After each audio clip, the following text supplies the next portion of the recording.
Seekers, good morning. This is me, Siyu.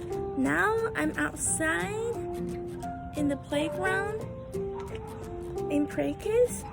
It's a beautiful day. Okay, now I'm gonna go inside and read you guys a book. The Best Nest. Mr. Bird was happy.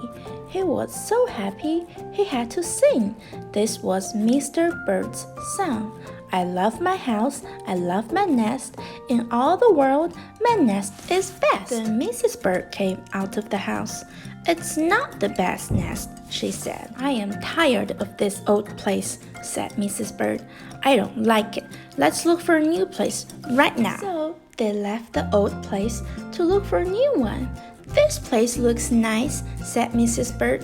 Let's move in here. But somebody else had already moved in, so they looked at another house. This one looks nice, said Mr. Bird, and there's nobody in it. You are wrong, said Mrs. Bird. This house belongs to a foot. So they went on looking. I like this one, said Mr. Bird. It has a pretty red flag on the roof. I've always wanted a house with a flag, said Mrs. Bird. Maybe this place will be all right. It was not all right. I guess I made a mistake, said Mr. Bird. You make too many mistakes, said Mrs. Bird. I'm going to pick the next house. And here it is, right here. They flew in. They looked around. Isn't it too big? asked Mr. Bird. I like this big place, said Mrs. Bird. This is the place to build our new nest. They went right to work. They needed many things to build their nest. First, they got some hay. They got some soda straws and broom straws. They got some spider strings. They got some stocking string and mattress stuffing. They got some horsehair.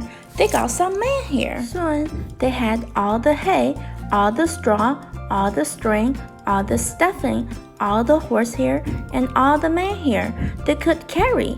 They took it all back to build their nest. Mr. and Mrs. Bird worked very hard. It took them the rest of the morning to finish their nest. This nest is really the best, said Mrs. Bird. I want to stay here forever. Mr. Bird was very happy too. He flew to the top of his house. He sang his song. Again, I love our house. I love our nest. In all the world, our nest is best. He was so busy singing, he didn't even see Mr. Parker coming. Every day at 12 o'clock, Mr. Parker came to the church. Mr. Parker came to pull a rope. The rope went up to the bird's new nest. The rope rang the big bell right under Mrs. Bird's nest. Boom, boom, boom. Mrs. Bird got out of there as fast as she could fly. Boom, boom. When Mr. Bird came in, all he could see was a mess of hay and string and stuffing and horsehair and manhair and straws. Where was Mrs. Bird? I will look for her until I find her, said Mr. Bird. He looked high, he looked low. He looked everywhere for Mrs. Bird. He looked down into a chimney, but Mrs. Bird wasn't there. He looked down into a water barrel, but Mrs. Bird wasn't there. Then he saw a big fat cat. There was a big fat smile on the fat cat's face. There were some pretty brown feathers near the fat cat's mouth. Mr. Bird began to cry. Oh dear, he cried. This big fat cat has eaten Mrs. Bird. Mr. Bird flew off. I will never see Mrs. Bird again, he cried. It was getting dark. It began to rain. It rained harder and harder. Mr. Bird could not see where he was going. Crash! Mr. Bird bumped into something. It was his old house.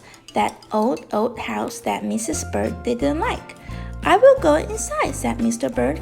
I will rest here until the rain stops. Mr. Bird went in, and there was Mrs. Bird sitting there saying, I love my house, I love my nest.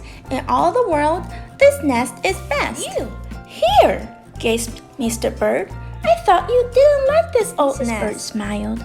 I used to not like it, she said, but a mother bird can change her mind. You see, there's no nest like an old nest for a brand new bird. And when the egg popped open, the new bird thought so too. The end. Thank you for reading with me. Have a good day, guys. Bye.